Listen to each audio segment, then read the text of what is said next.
je veux vous rappeler de quelque chose de principal. Le message de l'Apocalypse est à propos de Jésus, le Jésus glorifié, le roi Jésus qui reviendra bientôt, qui régnera et gouvernera, et nous régnerons et gouvernerons avec lui. Tous les autres événements sont importants, je ne les minimise pas, mais ils sont les signes importants que nous régnerons et gouvernerons avec Christ. Et ceci est quelque chose dont c'est passionnant de penser comme nous étudions le livre de l'Apocalypse ensemble.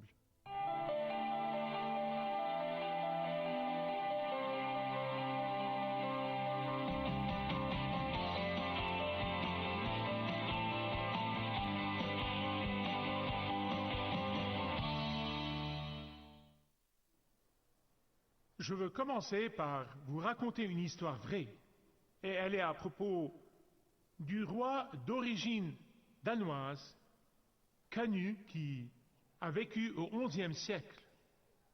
Il a régné sur un grand empire qui s'étendait de l'Angleterre jusqu'à la Norvège. Et plus tard, il est devenu un chrétien dévoué. En raison de ses grands succès, en raison de ses grandes victoires, les gens l'ont couvert d'éloges, ils l'ont couvert d'adoration presque comme un culte, ce qui l'a rendu très mal à l'aise et pas très heureux. Alors un jour, le roi Canut était fatigué de cette flatterie et il a eu assez de cette louange vide des gens. Alors il a ordonné à ses serviteurs de porter son trône et de le prendre au bord de l'océan et lui assis dessus. Et là, il a attendu que la marée vienne. Devant tous les gens qui regardaient, il a commandé l'eau, les vagues et la marée de ne pas venir au rivage. Mais ce n'est pas arrivé.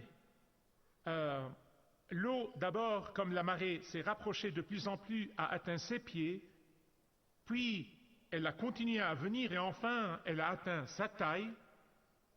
Et puis l'eau a vraiment en fait atteint son cou. À ce moment, beaucoup de ces sujets ont pensé qu'il était fou, qu'il était simplement devenu fou. Et alors ceux qui sont venus se sont précipités dès qu'ils ont vu l'eau venir au-dessus de son cou et ils l'ont tiré, lui et son trône, et l'ont emmené vers la rive. Le roi Canut a regardé le peuple et a dit ce qui suit. Écoutez attentivement. Il a dit que tous les hommes sachent combien le pouvoir des rois est vide et sans valeur, car il n'y a personne qui soit digne de ce nom, excepté celui qui est au ciel. La terre et la mer obéissent à ses lois éternelles. Et quand il s'est retourné à son château, il a pris la couronne d'or et il l'a placée sur la croix, et elle y est restée jusqu'au jour de sa mort. Il voulait rappeler à ses sujets que la gloire appartient à Christ seul.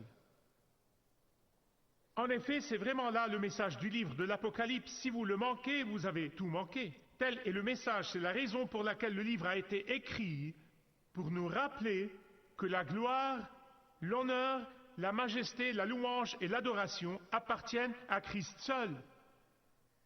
Le livre de l'Apocalypse nous rappelle que Jésus est le commencement et la fin, que Jésus était dans la Genèse 1:1, et il sera là quand la nouvelle terre et les nouveaux cieux descendent.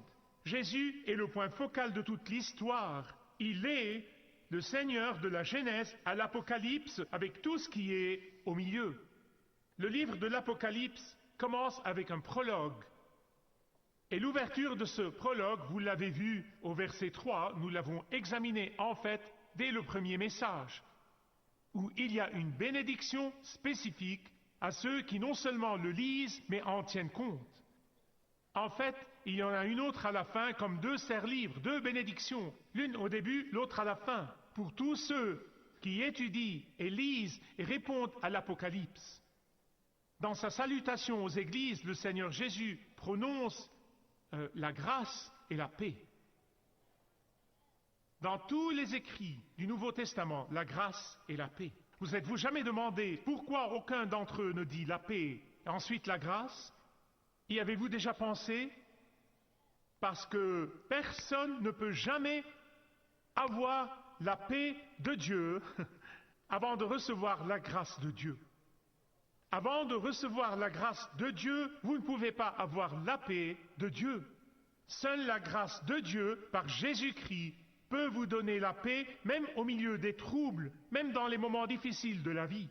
Alors Jean continue à décrire Jésus comme le témoin fidèle, le premier-né d'entre les morts et le prince des rois de la terre. J'espère que vous suivez tout cela avec moi dans vos Bibles. Chapitre 1 de l'Apocalypse. Pourquoi a-t-il appelé Jésus le témoin fidèle? En fait, il est le témoin fidèle par excellence, parce que il est celui qui est venu du ciel pour révéler le Père, et donc son témoignage est vrai. Dans Jean 14, 9, il a dit « Celui qui m'a vu a vu le Père ». Jésus est le premier-né d'entre les morts. Vous voyez, même les gens que Jésus a ressuscités d'entre les morts, ils sont ressuscités dans leurs corps normaux, mais Jésus est le seul, le premier qui est ressuscité des morts dans un corps glorifié. Il est le premier, mais après nous allons suivre, car nous aussi, nous allons ressusciter dans des corps glorifiés.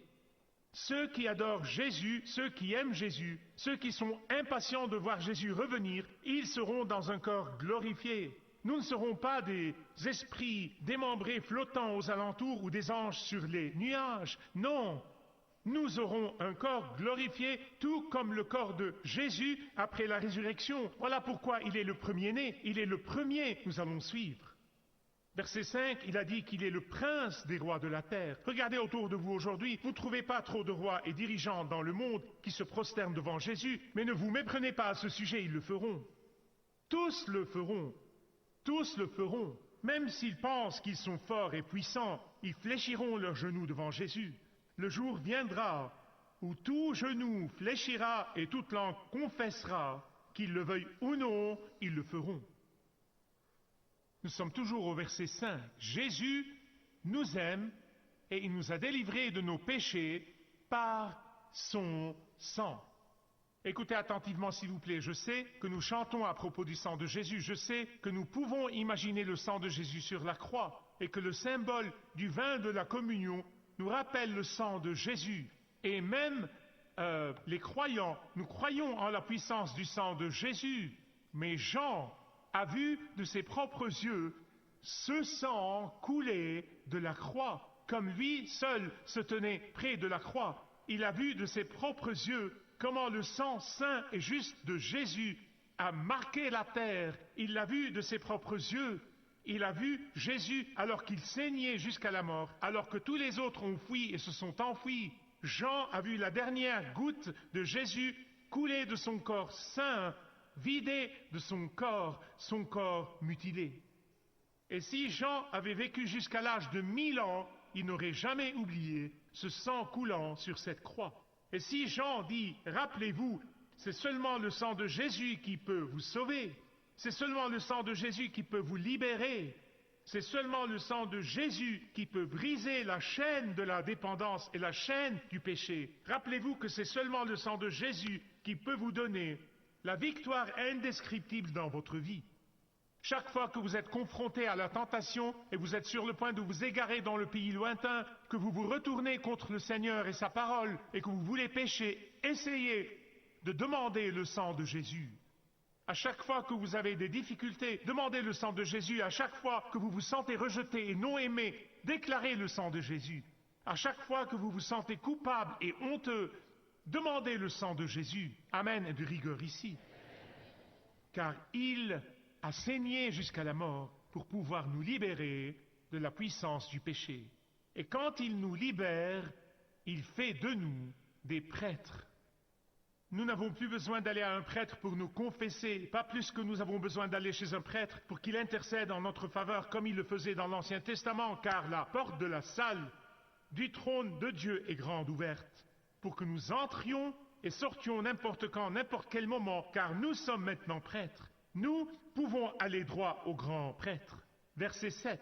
Ici, Jean cite le prophète Daniel.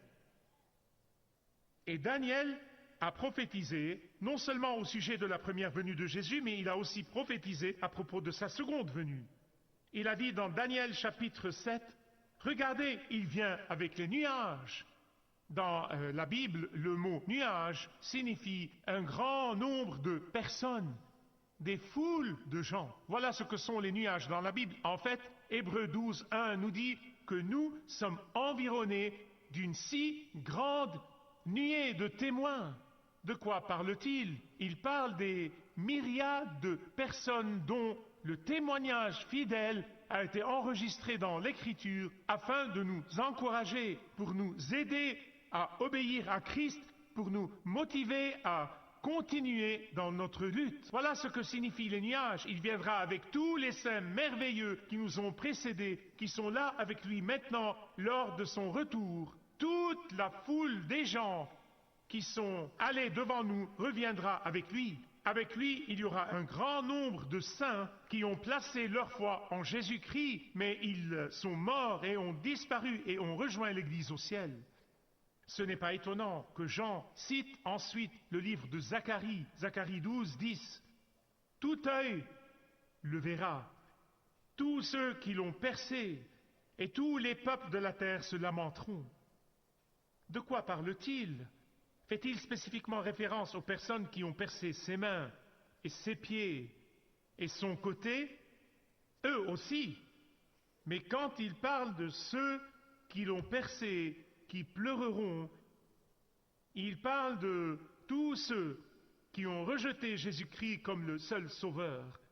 Car à chaque fois qu'une personne rejette Jésus, elle le perce. À chaque fois qu'une personne prend le nom de Jésus comme un gros mot, elle le perce. À chaque fois que les personnes qui gouvernent interdisent la mention du nom de Jésus publiquement, ce sont elles qui percent Jésus. Et ils pleureront pour 3 raisons. Ils se lamenteront à cause de leur aveuglement. Ils se lamenteront à cause de leur refus de recevoir Jésus comme le seul sauveur et Seigneur de leur vie. Ils se lamenteront parce qu'ils ont rejeté Jésus et ont rejeté le témoignage de leurs amis et voisins qui leur ont parlé de Jésus.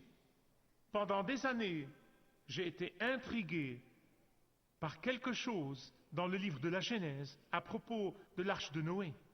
Vous voyez, Noé et ses fils, pendant une longue période de 120 ans, ont imploré les gens, ont supplié les gens,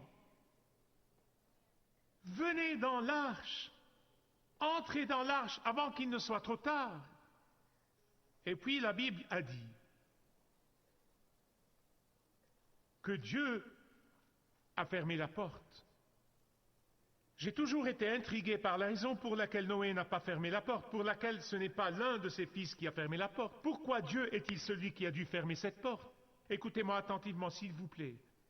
Parce que Dieu est un Dieu décisif. Dieu ne sera pas convaincu par l'imploration des gens une fois que le jour du jugement viendra. Dieu est juste et équitable. Et il ne sera pas convaincu de changer d'avis après qu'il ait refusé à plusieurs reprises.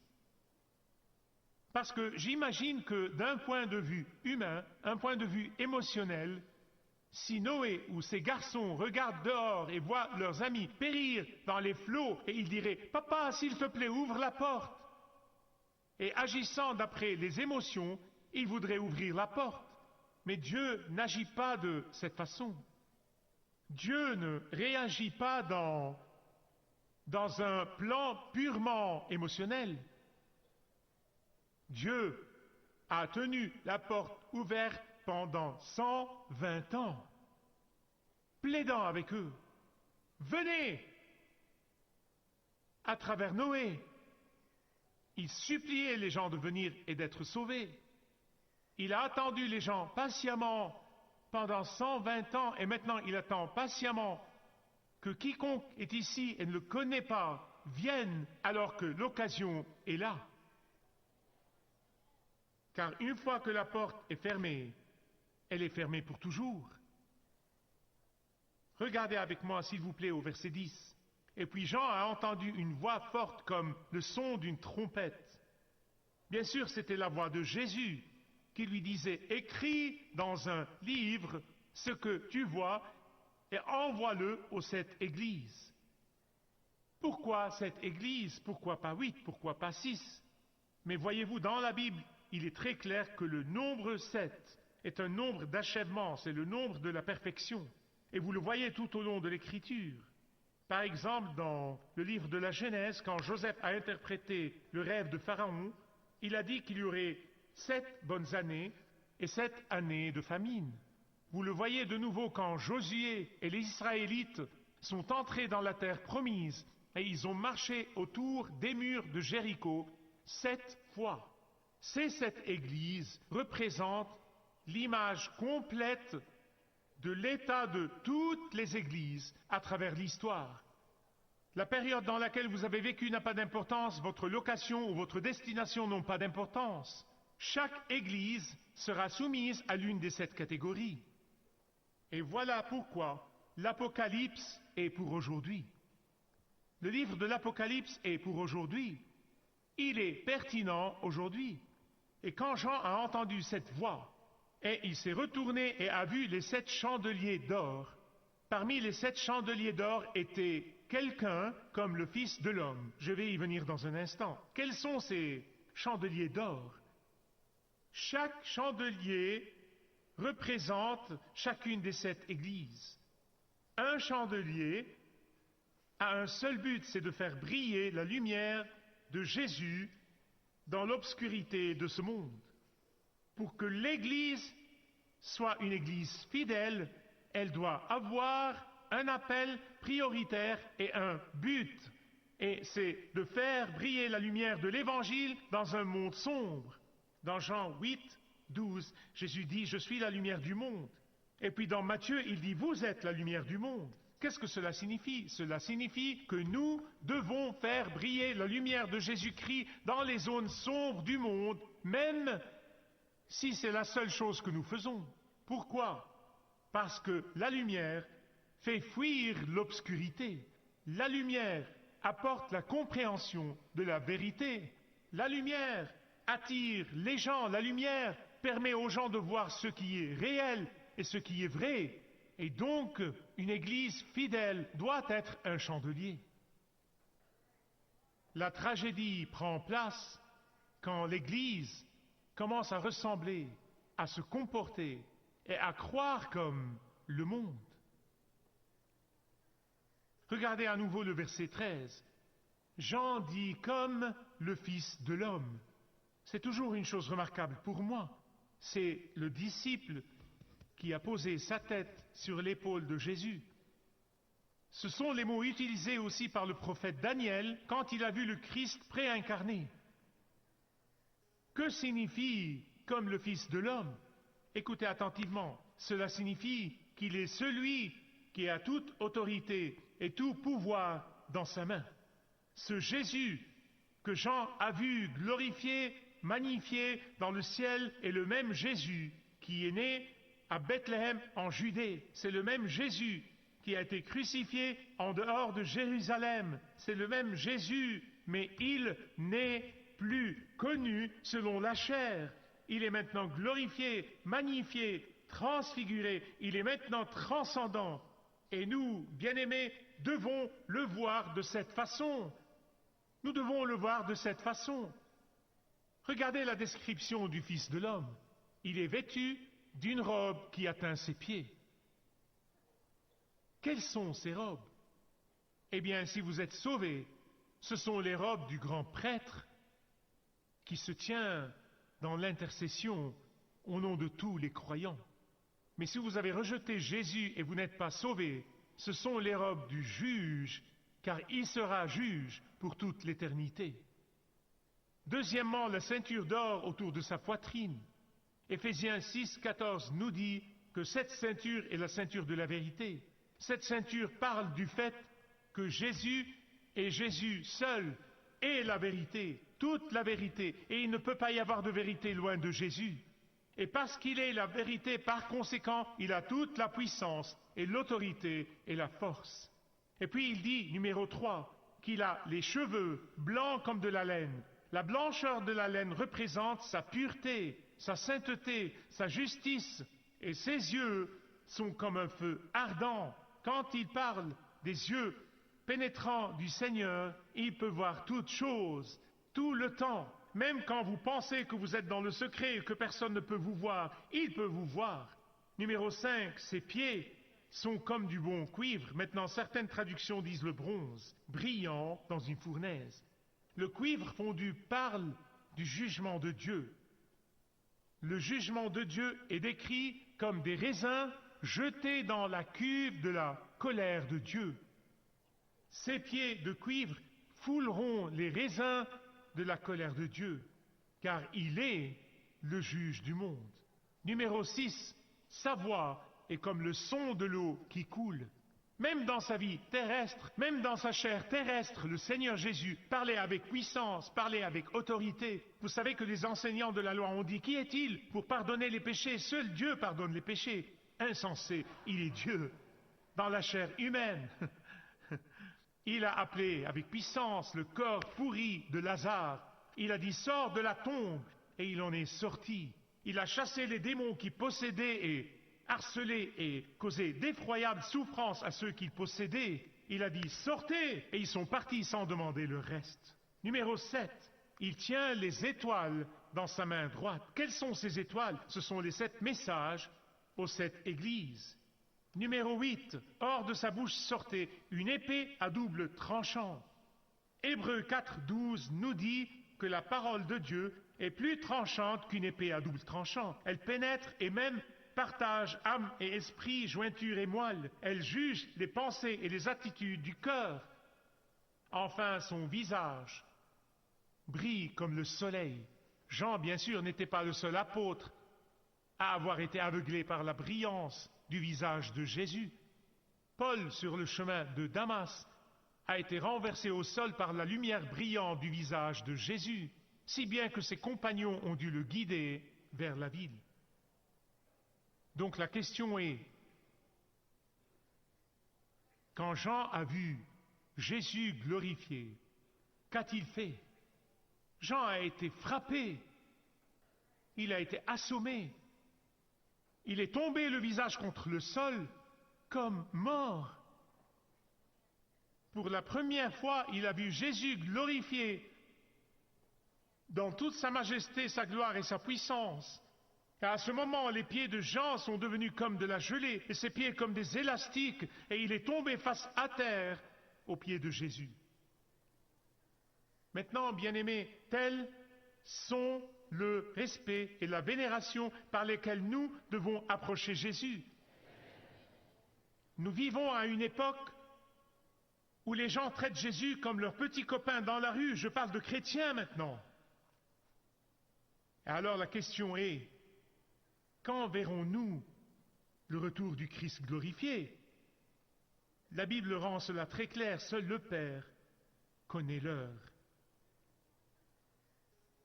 Mais nous devons vivre chaque jour comme s'il revenait aujourd'hui. Nous vivons chaque jour comme si c'était notre dernier jour. Voilà pourquoi nous ne connaissons pas le jour.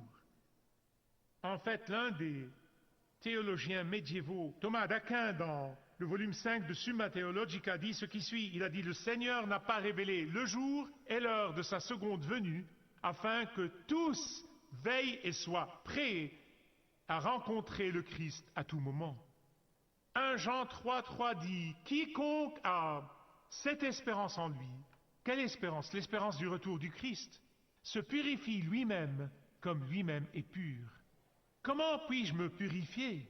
En gardant les comptes rendus, en ne s'accrochant pas à l'amertume et à la colère et au péché dans votre vie, en vivant non pour vous-même, avec votre plan, avec vos idées, avec vos pensées, avec ce que vous aimez ou pas, mais en vivant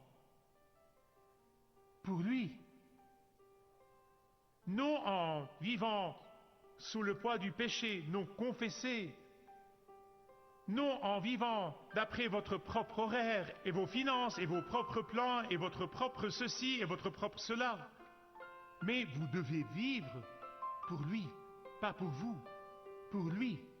Pour lui. Pouvez-vous le dire avec moi? Pour lui. Dites-le encore. Pour lui. Merci de regarder ce programme.